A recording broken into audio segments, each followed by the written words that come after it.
¿Qué sucedió realmente? ¿Por qué Constantino tomó esa drástica decisión? Acompáñanos en este relato épico y quédate hasta el capítulo 4, donde revelaremos los últimos descubrimientos sobre estos oscuros acontecimientos. No te lo pierdas. Capítulo 1. Orígenes y ascenso al poder.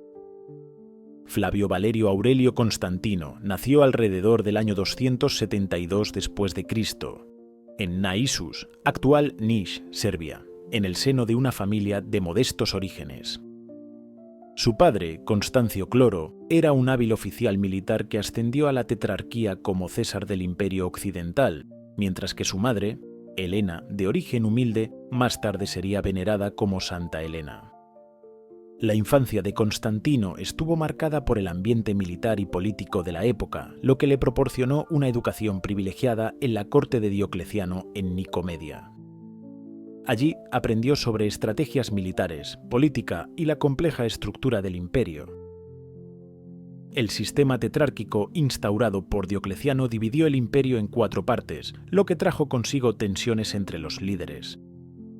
En el año 306, tras la muerte de Constancio Cloro en Britania, las legiones proclamaron a Constantino como Augusto, desafiando la autoridad del sistema tetrárquico. Este fue el inicio de una larga lucha por consolidar su poder, enfrentándose a rivales como Magencio y Licinio. Constantino demostró ser un estratega brillante, venciendo en la célebre batalla del Puente Milvio en el 312. Según la tradición, antes de esta batalla tuvo una visión en la que se le mostró el símbolo del Chi-Rho, acompañado de las palabras «In hoc signo vinces», con este signo vencerás, lo que marcó el comienzo de su relación con el cristianismo. Su victoria le aseguró el control del Imperio Occidental, convirtiéndose en una figura clave en la historia de Roma, Setionia. Capítulo 2. El Edicto de Milán y la tolerancia religiosa. En el 313, tras consolidar su dominio en Occidente, Constantino se reunió con Licinio, gobernante del Imperio Oriental, para acordar el Edicto de Milán, un documento histórico que proclamó la libertad de culto en todo el imperio. Este edicto puso fin oficialmente a las persecuciones contra los cristianos, permitiéndoles practicar su fe sin temor a represalias. Además, garantizó la restitución de sus bienes confiscados, un gesto que consolidó la creciente alianza entre el emperador y la comunidad cristiana. La promulgación del edicto no solo respondió a un cambio espiritual en Constantino, sino también a un cálculo político. El cristianismo, que había crecido a pesar de las persecuciones, representaba una fuerza social importante que podía unificar un imperio dividido.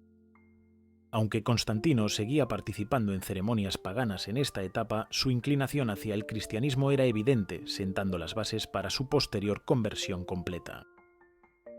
La relación entre Constantino y Licinio, sin embargo, se deterioró con rapidez.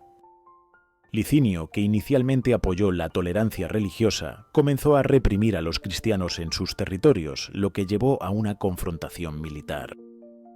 En el 324, Constantino derrotó a Licinio y se convirtió en el único emperador del Imperio Romano. Este triunfo consolidó su posición como el principal protector del cristianismo, permitiéndole implementar políticas que beneficiaron a la Iglesia y aceleraron su transformación en la religión predominante del imperio. Capítulo 3. El Concilio de Nicea y la unidad cristiana. En el 325, Constantino convocó el Concilio de Nicea, el primer concilio ecuménico de la Iglesia cristiana, para resolver disputas doctrinales que amenazaban la unidad del imperio. El arrianismo, una herejía que negaba la divinidad de Cristo, había generado divisiones profundas entre los obispos. Constantino, aunque no era teólogo, entendió la importancia de mantener la cohesión religiosa para garantizar la estabilidad política de su imperio. El concilio reunió a obispos de todo el imperio en la ciudad de Nicea, actual Iznik, Turquía, y estuvo presidido en gran medida bajo la supervisión de Constantino. Su liderazgo fue fundamental para alcanzar un consenso que se plasmó en el Credo de Nicea, una declaración de fe que afirmaba la consustancialidad de Cristo con el Padre. Este evento marcó un hito en la historia del cristianismo, estableciendo bases doctrinales que perduran hasta hoy. Además del impacto teológico, el concilio reforzó la relación entre el Estado y la Iglesia. Constantino se convirtió en el primer emperador en desempeñar un papel activo en los asuntos eclesiásticos, promoviendo la idea de un imperio unido bajo una única fe. Paralelamente, continuó patrocinando la construcción de iglesias importantes, como la Basílica del Santo Sepulcro en Jerusalén, fortaleciendo la presencia física del cristianismo en todo el imperio. Este esfuerzo por unificar la fe cristiana contribuyó a consolidar su legado como protector de la Iglesia. Capítulo 4. Últimos años y legado. En la última etapa de su vida, Constantino enfrentó no solo decisiones importantes para la administración del imperio, sino también tragedias personales que dejaron una mancha en su legado. Uno de los episodios más controvertidos de su reinado fue la ejecución de su hijo mayor, Crispo, y su esposa, Fausta. Este hecho, rodeado de misterio y especulaciones, sigue siendo debatido por los historiadores, pero es generalmente visto como una tragedia familiar en medio de intrigas políticas y personales. Crispus, hijo de Constantino y su primera esposa, Minervina, fue un joven prometedor. Desde una edad temprana, Constantino lo incluyó en los asuntos del imperio, confiándole importantes responsabilidades militares. En el año 324, Crispo lideró con éxito las fuerzas navales de su padre contra Licinio, jugando un papel clave en la victoria que consolidó a Constantino como único emperador del Imperio Romano. Fue reconocido por su inteligencia, carisma y habilidades estratégicas, y muchos lo veían como el heredero natural al trono. Por otro lado, Fausta, la segunda esposa de Constantino, era hija del emperador Maximiano y madre de 3 hijos de Constantino: Constantino II, Constancio II y Constante. Su matrimonio con Constantino representó una alianza política estratégica que fortaleció la legitimidad de su gobierno. Sin embargo, detrás de la fachada de una familia imperial unida se gestaron tensiones que culminaron en un desenlace trágico. En el año 326, Crispo fue acusado de un delito grave que resultó en su arresto y ejecución. Aunque los registros históricos son escasos y contradictorios, una versión ampliamente aceptada es que Crispo fue acusado de mantener una relación inapropiada con Fausta, su madrastra.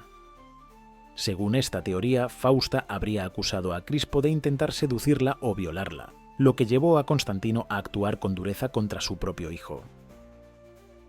Sin embargo, poco después de la ejecución de Crispo, Fausta también fue ejecutada, aparentemente por orden de Constantino. La causa de su muerte tampoco está clara, pero se dice que fue condenada a morir en un baño de vapor sobrecalentado. Una interpretación común es que Constantino descubrió que Fausta había hecho falsas acusaciones contra Crispo para deshacerse de él y asegurar la sucesión de sus propios hijos. Si esto es cierto, el emperador habría tomado represalias contra Fausta al descubrir su engaño, pero ya demasiado tarde para salvar a Crispo. Este episodio revela la compleja dinámica de poder y las intrigas dentro de la familia imperial. Constantino, conocido por su astucia y pragmatismo, parece haber sido víctima de las intrigas palaciegas y de su propio impulso por preservar la estabilidad del imperio. Aunque actuó con rapidez, estas decisiones dejaron una profunda huella en su reputación y probablemente lo atormentaron hasta el final de sus días. Tras estas ejecuciones, Constantino intentó borrar el recuerdo de Crispo y Fausta de los registros oficiales, eliminando sus nombres de monumentos y documentos públicos. Sin embargo, el episodio permaneció como un recordatorio de las dificultades que incluso los líderes más poderosos enfrentan en su vida personal. A pesar de este oscuro episodio, Constantino continuó con su labor de consolidar el cristianismo y transformar el Imperio Romano. Su traslado de la capital a Constantinopla en el 330 marcó un hito en la historia del imperio, asegurando su legado como el primer emperador cristiano y uno de los grandes reformadores de la historia.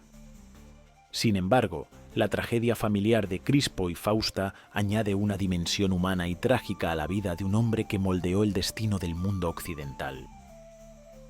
Si te ha gustado cómo te hemos contado la historia de Constantino el Grande, déjanos un comentario y no te olvides de compartirlo.